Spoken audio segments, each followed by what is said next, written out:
And the bad guy can wear it as a cloak. Ooh, that's actually kind of cool. Yeah. Yeah, Oh, that's really neat. I I really like like that that. because they walk in and they've got like the billowing cloak, and then it just flies off of them and goes right towards a player. Ooh, Welcome to Monsters and Multiclass. I'm Ellie, I'm Jared Warnicle. And I'm Will Meldon. and on this episode, we are taking a look at the Cloaker from the Basic Rules in D&D 5th Edition. Big ol' kind of flying manta ray thingy that lives in caves. And that's the long and short of it. It's what interested me about it was it's a challenge rating 8, and in our entire time of playing D&D, this thing has never come up, and it's a fairly interesting stat block, so worth taking a look at. Definitely has some of the issues you see in early monsters, but in terms of flavor, I think Ellie did kind of cover it. They are manta rays that hang out in dungeons or the Underdark. They are isolated creatures, and they basically just hunt for the sake of hunting. They look like leathery cloaks when they're not in motion, which is somewhat interesting. We're gonna stop right there. That's such a weird trait to put in there It is. because these are underdark creatures. They live in Yes. dwelling caves. So you're like going through a cave, and you're on high alert for monsters in the Underdark because that's what you should be because it's the freaking Underdark. And then you say, "Oh, and there's a leathery cloak hanging over there. I'm not gonna worry about it." Somebody just hanging on the obviously rock. just left it up. Maybe there's just a coat hook too. I don't know. That's definitely a little bit odd. Yeah, indistinguishable from rocks. Maybe would make sense. Hangs like a stalagmite, stalactite, whatever. Whichever one it is. There's actually the roper is already that. So yeah, so they probably didn't want to overlap with that flavor. Camouflaging in rocks for predatory creatures that solely hunt in rocks. Yeah, I guess what I find odd is it specifies that it's in the Underdark, but to me this thing feels like a dungeon dweller, like something that you would put in your I don't know, your wizard's cave that you just are trying to keep people out. So you have a couple of cloakers around, and there you might not be as surprised to see a piece of cloth or something. A leather cloak is a obvious piece of not just fabric, but piece of clothing. Whatever it might look like is probably enough. That's fair. What is the Underdark but a world-spanning dungeon? No, that's actually fair. You're kind of valid point there. Yeah. All right, so taking a look at the stat block, we have a challenge rating 8 here. Armor class of 14. It is a large aberration, which I guess just from the image, I don't really get large. It seems like it's mostly just wings, but either way. Think manta large. ray. You ever seen a manta ray? Yeah. I have. There's like a lot of different sizes of rays, though. Yeah, but a manta ray, it's like they're like That's this the big one. They're like this big, but you look at them, you're like, whoa. So yes, hit points of 78. They have a speed of 10 and a fly speed of 40. Pretty solid stats with strength 17, dex 15, con 12, 13 intelligence, 12 wisdom, and 14 charisma. So as much as they are just kind of hunters, they're by no means mindless hunters. They have a stealth of +5, which is pretty fitting as they are going to be doing a lot of hiding in dungeons, the Underdark, whatever, and popping out when the time is right. And they have dark vision up to 60 feet, and they do understand some languages, deep speech and undercommon. I don't know if they say that's something that they can speak them specifically, not just that they understand it. Right. Which is interesting. Like it makes, since they're an aberration, that makes sense because the aberrations are usually intelligent and craft plans. But everything about the flavor makes these seem just more like beasts that hunt. Yeah. So there definitely feels like a little disconnect there. But I think if you lean into the aberration aspect of it, their higher intelligence and their ability to speak can make for a much more interesting creature. Yeah, I think the one thing I'm missing so far is just that additional goals outside of eating. But that's all that we're getting is they hunt, they kill, and they get out. So yeah, they're not motivated by by gold. They're not motivated by some higher, I don't know, higher power in any way. So it's I don't know. Yeah, see, most aberrations have like these grand dreams of taking over the world and enslaving everybody and really over the top stuff. I would actually love that with this too, just because it's such a, I don't know, an odd thing to think of, like a group of manta rays trying to take over the world. Like, perfect. Yeah, that's they're Right. trying to just sow chaos, and they specifically seek out high level figures of power trying to assassinate them. So now they're just like, the assassin manta rays. Totally like that. Just hunters? No, that's not good enough. I'd like them as assassins. Yeah. Then the cloak thing really comes in. There we go. So Yeah.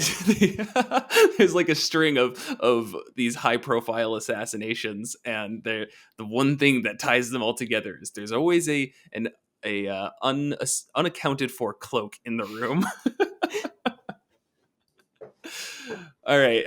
In terms of passive abilities, we have a couple here, with damage transfer being the first. While attached to a creature, the Cloaker takes only half the damage dealt to it, rounded down, and the creature takes the other half. So when it latches on, your barbarian is going to be doing quite a bit of damage to whoever it latched onto, as well as the Cloaker. Whoop, False appearance. Oh, say, you have nothing No, to say? that is actually the core of this monster, because it's a challenge rating 8, and it has like half the HP that you would expect a challenge rating 8, in addition to having no resistances and a terrible AC. Yeah, 14. and that actually almost fits, right? Because in the sense that it wants to be hit by melee attacks pretty regularly. Because if it is latched onto somebody, then that's only a benefit. So yeah, that's obviously going to be kind of the main focus as the person running it here, is you probably want to latch on immediately and stay latched on as much as possible. Mm-hmm. You could have some other creatures or people have this kind of like a pet, and that's their go-to strategy. It latches on, and then they just beat up on it. That's really interesting, Because actually. Yeah, easier That's to hit. oddly cruel. I mean, I don't know. That's what it does. As long as it, seeing as if you go the not the cloaked assassin route, then they are just kind of hunters. I could very easily see them entering into deals with people for that reason. And it's like, hey, I'm going to beat you up a little bit, but you're also going to be very well fed. I'm not saying that it would be the most good-natured person who would put this type of deal on them, but it'd be really interesting for a fight. I would not expect that. Yeah. And the bad guy can wear it as a cloak. Ooh, that's actually kind of cool. Yeah. Yeah. Oh, that's really neat. I I really like like that, because they walk in and they've got like the billowing cloak, and then it just flies off of them and goes right towards a player. Ooh. Yeah. Another interesting interaction. It just says the cloaker takes only half damage dealt to it, and the creature takes the other half. So if you get that group in an AoE, the creature that's attached to the party member will take their usual damage from the AoE. The cloaker will take half damage from the AoE, and then the party member will take another half damage from the AoE. So it kind of hits them twice. That's a good point. So this is definitely a good thing to have them latch on to people and then just bombard with AoEs.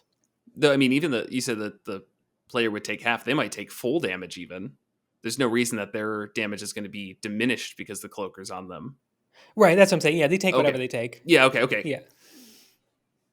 Yeah, half that's or full. actually very deadly. So this works really well as a minion. And I didn't initially think of it like that, but that provides a lot of opportunities. Yeah. So the other thing we mentioned as earlier, false appearance. While the cloaker remains motionless without its underside exposed, it's indistinguishable from a dark leather cloak. I think we've beaten that one to death. Light sensitivity as well. While in bright light, the cloaker has disadvantage on attack rolls and perception checks that rely on sight. I'm I'm not a huge fan of light sensitivity in general. Mhm. I think that bright light's a little bit too easy to come by, and seeing as a torch is like 20 feet to 20 feet of bright, 20 feet of dim outside of that, um, it just makes this a little bit less interesting because it's a melee creature. It's always going to be trying to be close, and you're almost always going to have light close unless everyone has dark vision and you've just decided, nope, a torch isn't necessary. So I would probably just throw that out and say, like, while in sunlight, the cloaker has disadvantage on attack rolls and perception checks. And the bright light portion is just a little too punishing.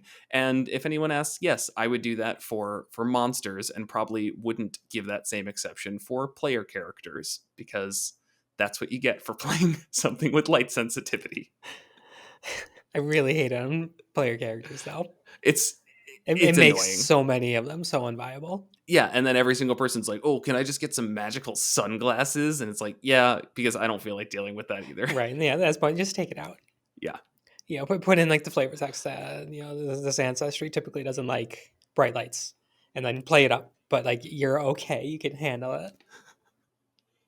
Nope, everything you do, you're just that much worse, flailing about because it's just too bright and your eyes never adjust.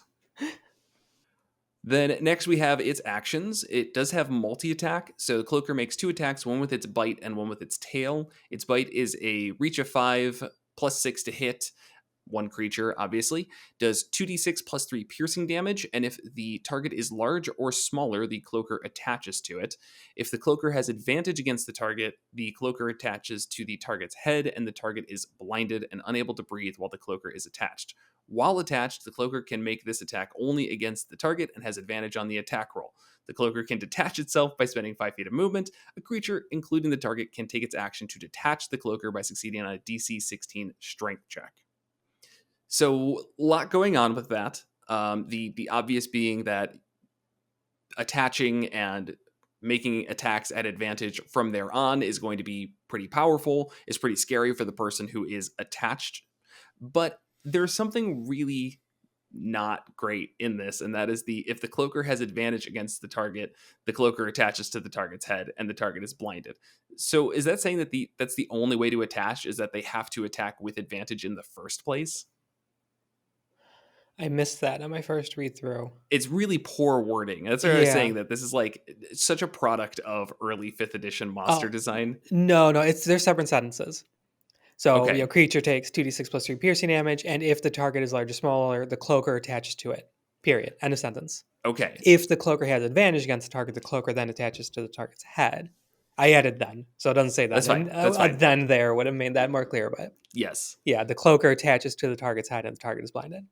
Okay, so the kind of expected order of operations here is first turn, it bites and attaches. Second turn, it makes that attack again, and it's at advantage, so it's crawling up to the person's head and blinding them. Yeah, that's terrifying. I don't like that. There's no like description anywhere of how exactly it attaches. So it's up to your imagination. The art feel like it just gives wraps it a big old around scary you. mouth.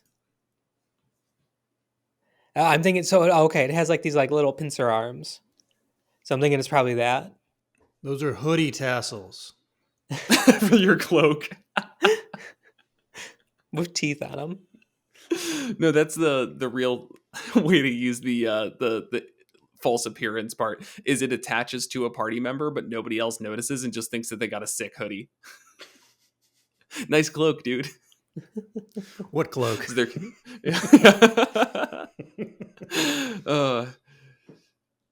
So the fact that it's, whole action to try and remove this DC 16 strength check seems pretty fitting. I feel like that's a good amount of difficulty for a challenge rating 8. Mm-hmm. The damage itself isn't anything too wild. I'd actually say it's pretty low for a challenge rating 8 creature. It's really low. Like really, really low. And that we're circling back. The damage transfer is the core feature of this. When you take challenge rating into account, especially. Yeah, and if the party doesn't know, which they're not going to, it's very likely that instead of them trying to spend their entire action ripping the thing off, their first turn is probably going to be, well, let's smack it until it lets go. That is just the most common thing. Damage is king in D&D, so I could very easily see the first round or two just being like, oh, well, maybe we can just kill it first, and then you realize that you've almost killed your player or your companion, and maybe you switch tactics after one or two of those go through. Yeah, especially if you have a paladin in the party, he's probably gonna lay a smite down or two. Ooh, And yeah. do aberrations get the extra D8, or is that just fiends? That's a good question. I think it's just fiends and undead, but now I've got to look it up. Yeah. This is what happens when we don't have a paladin in the party. Divine Smite is undead or fiend. Yeah. Okay, so yeah, not aberrations. But still. Yeah, they're not going to know what this is. They're going to smite it. That's what paladins do. If they get confused and scared, they smite. Yep. Next up, it does have its tail attack, which is +6 to hit, reach of 10 feet. Still one creature and does 1d8 plus 3 slashing damage. So keeping in line with this kind of low, consistent-ish damage. Even the plus to hit isn't that high for a challenge rating 8, but I digress. Its next ability, which is not part of its multi-attack, is called Moan. Each creature within 60 feet of the Cloaker that can hear its moan and that isn't an aberration must succeed on a DC 13 Wisdom saving throw or become frightened until the end of the Cloaker's next turn. If a creature saving throw is successful, it's immune to the moan for the next 24 hours. We've seen this ability, I think, 1,500 times now. Mm-hmm. It wasn't Maybe interesting when we 1,600. first read it. It's not interesting now. It does pair It's- well, though. It does, because you're unable to run away from it, or I guess. Well, no. unable to More run importantly, you're closer. not able to run up and rip it off somebody. Yes, So yes, that's yes. that's the strategy to beat this: is do not beat the shit out of your party member. You sacrifice the action, and then you beat the Cloaker. If somebody's frightened, they can no longer participate in that action economy. That's fair. This might actually be an all right application of this otherwise usually pretty basic ability. The only thing I don't like is how it's its own action. Yes. So you either have to do it first, and then the Cloaker's just there and exposed. You're not getting any damage transfers in, or it attaches, and then the party comes up and then next turn and does the moan, and so then there's a whole round for the party to try and rip this thing off. And it's also not even the frightened where you have to run. It's just Right, that you you just can't can't willingly willingly move move closer. And DC 13 Wisdom is pretty low. Yeah, I think if you're going to keep the DC that low, it needs to be part of its multi-attack, which is just a thing that we're seeing in general in terms of monster rework. So I'd be kind of surprised to have this any other way.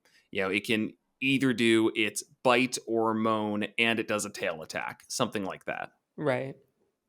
Or even just any combination of these actions. I really don't think it would do anything but improve the fight for everyone.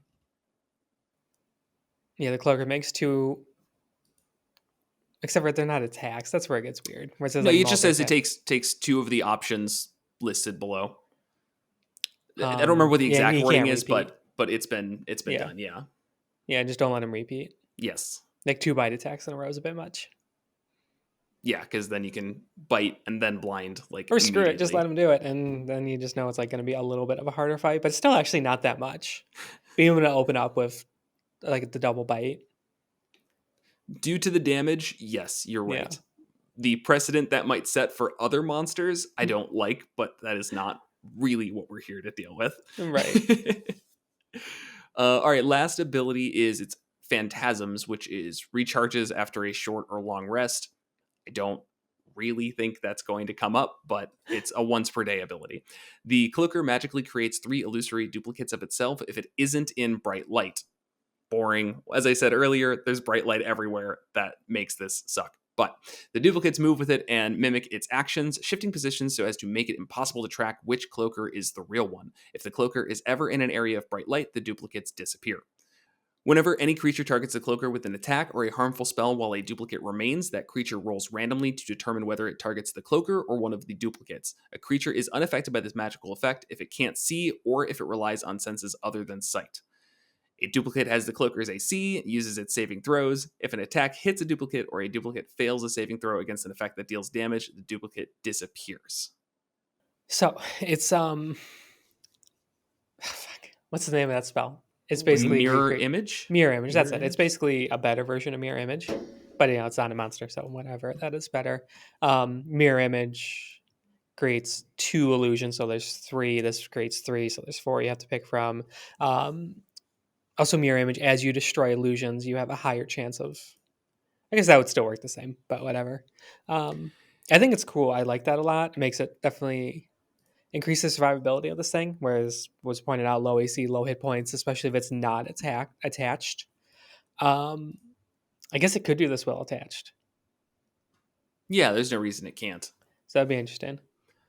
I don't like the fact that it doesn't specify how to determine whether you target the cloaker or one of the duplicates. Mirror image has something in there, I believe. Yeah, This just doesn't at all. So that kind of makes things. Well, it does. Well, It makes it confusing. I think most people could figure it out. You have a 25% chance. Roll a d20 if it's a 15 through 20. Like I All said, right. So now 16 you've 16 destroyed through one of 20. them. What? Now you've destroyed one of them. So now we have to do the math again for if there's 3. Yeah. I'm not saying that it's impossible. It's just it's messier. Yeah, I would immediately push back on most people could figure it out. I could say that about like half the rule book, and just like most people would automatically know that this is the case. Is not. Just write it down, please. Please, we're begging you. Just write it down. You've done it before. I've seen the exact rules I'm looking for. Just write them here, please. It is weird that they left it out. Or actually, even make it simpler than d20. Roll a d4 on a 4 you hit. When there's 3, roll a d6, 1 to 2, 2 to that sort of thing. But Very confusing. So here's the rules from Mirror Image. It's each time a creature targets you with an attack during the spell's duration, you roll a d20 to determine whether the attack instead targets one of your duplicates. If you have 3 duplicates, you must roll a 6 or higher to change the attack's target to a duplicate. With 2, it must be higher than an 8. With 1 duplicate, you must roll higher than an 11. So I'm just going to rip that if I'm using this creature. sure. It's just, you just need to adjust the numbers, though. There's 3 illusory duplicates of yourself in Mirror Image too. Is it? Yeah. Oh, okay. So it is actually the same. There you go. Sure. Use that. Problem solved. And that was a basic rule spell, too, I think. Yes, Mirror So- Image was not anything far Maybe it down was the player line. handbook, not basic rules. And so, Actually, I'm looking at it right now. Mirror Image is in the basic rules. okay. Yeah. All right. I don't know. I didn't just copy and paste that over. How long have we been doing this, Ellie? Why are you trying to make excuses for them? We've been just again, there was just issues when less consistency when this first came out. Mm-hmm. So ways to tweak it to fit the more modern style. But that, I mean, kind of covers the stat block here. Any kind of setups y'all can think of? I feel like we've come up with a couple of pretty darn good ones. I like my favorite so far still being the villain's billowing cloak. Yeah, I was thinking more on that. And it needs to have its head is like, if you picture like someone's wearing like a bear hat where it looks like they're in the mouth of the bear. It's like that. And there's like this weird dead creature on it where they're like their head's just like attached on. And then it like opens up and comes alive. That's such a cool image. Yeah. It's like, because obviously it just looks weird to the players when you first describe it, but then it coming to life after, and then, well, doing the same to them, but less wanted, Right. is really, really cool. Yeah. So in terms of the flavor, the direction it's pointing you to is that this is a random encounter while traversing caves and certain dungeons. It's an ambush encounter. Roll a perception check to see if it surprises you or not. You get in a fight, which would be fine. It's an interesting enough creature. It does say they're usually solo, but sometimes convene with other cloakers for defense or to exchange information. So maybe you run into a couple of them. Because I think this would also be more interesting if there's more than one. because then it doesn't feel as bad to waste an entire action doing Moan. I guess it would just be frightened of that Cloaker though. Correct. Yeah, so well, it would still give disadvantage, but there's also no reason you couldn't have more than one Cloaker attached to a person. Ooh. I Now- like that. Just kind of swarm them.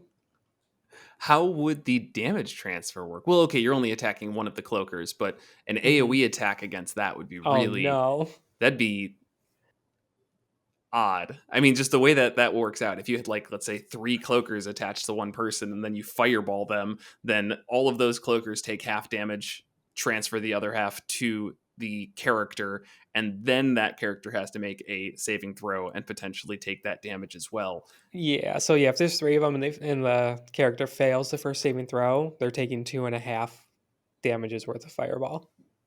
That's particularly evil. Yeah, that is a good play for like a high level and super intelligent villain that has like complete control over these things for whatever reason. Yeah, and a Swarm them. Yeah. good way to make the barbarian feel cool at high levels, because they could probably tank that. Maybe not the fireball version of that, but if they're just, you have the Cloakers attach and then other minions come up and just start wailing on them, then it works out pretty well. Idea. You're an evil drow wizard. Mm-hmm. High level. You got Okay, 10 of these. I'm in the mindset. You've got the spell, Delayed Fireball. Oh no! You tape it to one of your 10 Cloakers. Oh no! I love it. Oh no! Blinded gives disadvantage on the on dex saving throws too, doesn't it? Doesn't really matter. It doesn't. You're right. They fail any ability check that requires sight. Okay, blinded doesn't give disadvantage on dexterity saving throws, so strike that from the record. It is stricken. There's also, I think, especially because these are large, no reason they couldn't fly away with someone they're attached to. Like, You are correct. Right? It doesn't say they have no movement, right? I would argue that the mechanics don't really make a whole lot of sense, because they are attached in a cloak-like fashion, and their cloak-like fashion enables the flying. I think that what Ellie or somebody mentioned earlier, one of you two, the drawstrings around its like little needles that it has around its neck would probably go around the player character's neck, and then it could still fly. Not that we're really like that concerned about the anatomy of it, but if you're giving descriptions as a DM, that can sometimes be important. And if the player's like, but can it fly away if it's wrapped around me? It's like, well, okay, it's wrapped around you by just this part, and its teeth are starting to sink into your neck. So shut up, John, it's flying away. Right. Yeah, that's kind of how I see it. Like how it could work, where it attaches kind of the belly of it, hits into the person and bites down on them, and those 2 little pincers dig in, maybe even wrap the tail around them, and then the wings unfurl and they fly away, and then could just like be stabbing the shit out of the guy and just biting him as he... It's like multiple times now we've had monsters where it's like, here's the strategy, all right? Incapacitate the character and then just fly off with them. I think it's only 2. It's happened. The other one, multiple I can't times. remember. It was the recent one. Yeah, The one it that was. was like felt like an alien abduction Mm-hmm. that nobody watched.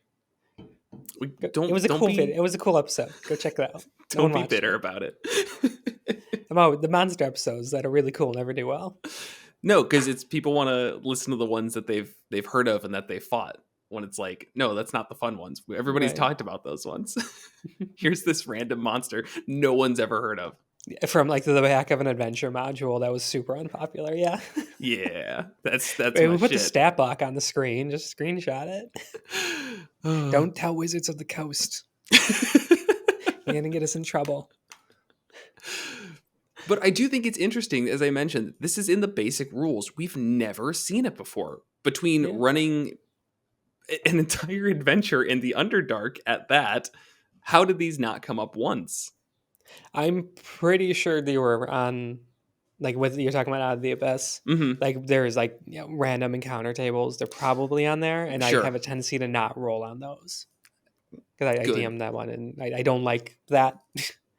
I like to plan out what happens during traveling, so that could be why. And I didn't recognize what it was and just skipped it. That seems fair. But still, definitely expect to sneak one of these in. I don't know about soon. I feel like I've been doing that too often recently. We cover a monster and then I'm like, ha, surprise, I'm using it. Right. No, we'll keep this one on the back burner. Yeah. But anything else around the Cloaker? Last thoughts. Weird combinations. Yeah, be Things careful. that could be. Be very, very careful, because the dumb shit I suggested with the fireball, like, you could nuke parties. It's funny, Yeah. but it's not very fun. The intuition I think people will have is like, oh, I got to crank up the damage, I got to crank up the health, I got to crank up the armor class. I would avoid that as much as possible, and I would make the adjustments we suggested to Moan and maybe combine this with other stuff rather than turning this into something with 200 health points that the party somehow can't get off now, because this is an almost unsolvable puzzle. And if you add too many of these, the action economy flies out of control and there's no winning the battle. If everyone has to take their action to pull their individual cloaker off their head, and then it goes back on their head, or beat themselves to death, it's over. I mean, you just got to be careful with that. Yeah, that's actually interesting, and probably a good reason why they specify in the lore that they don't work together, is to avoid you from thinking like, oh, okay, my party could probably take on 2 or 3 of these, because just like you said, once they're attached to 3 different people and it's one person's job to detach, or even just detaching from yourself and trying to do damage, it just goes downhill so quickly. Mm-hmm. So yeah, and any other things that might be maybe described as war crimes? No, just the delayed fireball on the Cloaker. All right. If you've ever used the Cloaker and have any thoughts, opinions on it, or maybe are going to use it because of this, then let us know in the comments. Make sure to like, comment, subscribe, and all of those things. And today's episode is going to be brought to you by FanRoll, which is our dice affiliate and dice accessories. They were Metallic Dice Games, now they're FanRoll. New name, same products, maybe more products. I don't know. I don't have like an inventory list. But you can save 10% off your order by going to the website fanrolldice.com and using the code MM10, and free shipping on orders over $50. They've got metal dice, they've got liquid core dice, they've got cool resin dice if you're just like wanting normal dice and not weird about your dice like I am. Gemstone dice. Oh yeah, the gemstone dice. Very expensive. It's so pretty. Yeah, I don't want to push people to buy them, but again, 10% off is 10% off. And thank you, as always, to our patrons: Ed G, Cameron C, Brian H, Craig A, Isaac M, Luca L, Jeff W, Star Shinobi, Vincent M, Muddleweight, Bob F, Joe P, Rick D, Sentinel D20, Tyler S, Gray, Barons, Adam A, and Rob K. You are all fantastic, and if you want to check out our Patreon, where you can get early access to episodes most of the time, as well as show notes, then you can head on over to monstersofmulticlass.com/support, where you can find that as well as our other affiliates. Yeah. And that's it. As always, thanks for watching.